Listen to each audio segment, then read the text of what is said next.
Hey, welcome back. Today we are talking about the racial tensions of the 1920s. If you've watched these videos before, you know that the last one really dealt with the Harlem Renaissance. I like that one. That's a fun topic. It's a lot more pleasant than this one.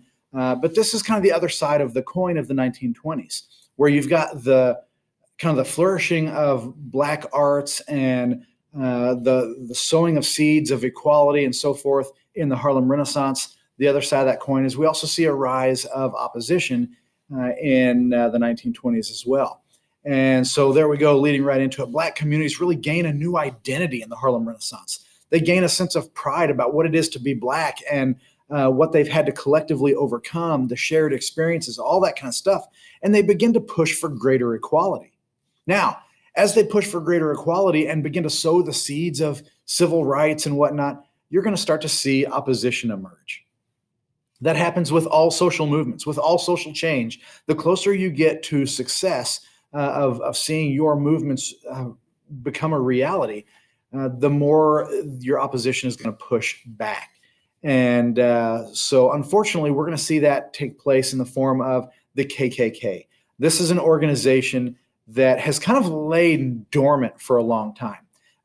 We last saw them rise to prominence in the midst of the Reconstruction era, but since that time they've kind of lain low. They've kind of just not been a real big factor. That's not to say that they were no factor. Of course they were in some areas, but we haven't seen them rise to prominence. But now with the push for greater civil rights, they're going to grow again.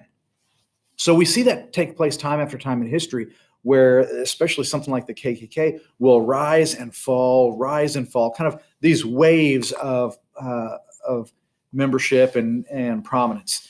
Well, we're about to see another one of those waves. In the 1920s, they're going to be able to boast about 5 million members and millions of others who were very sympathetic or supportive of their cause.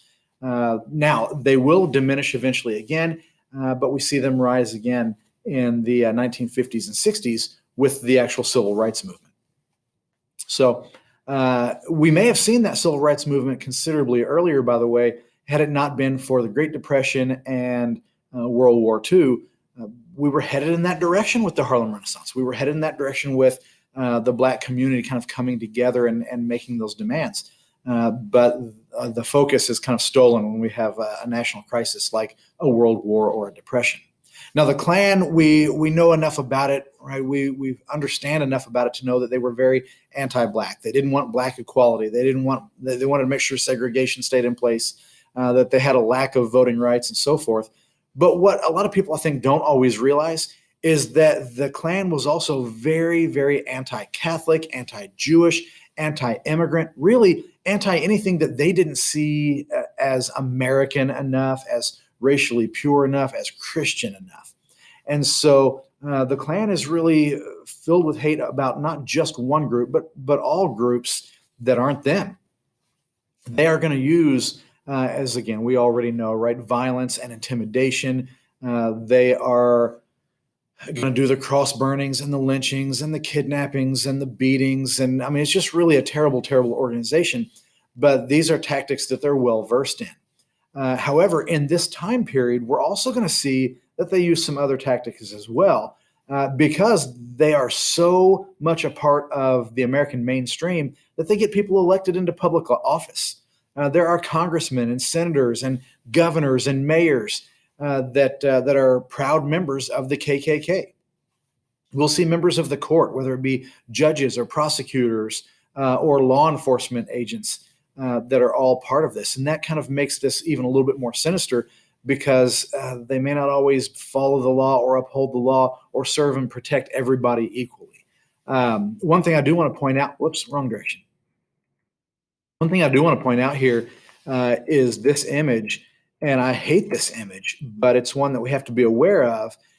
This is a Klan rally in the 20s that takes place around the Capitol, the U.S. Capitol.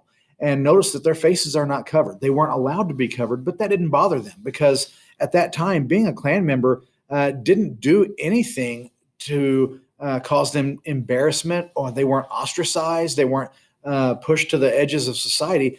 They were proud. And that kind of shows us just how integrated it was into the mainstream of American culture.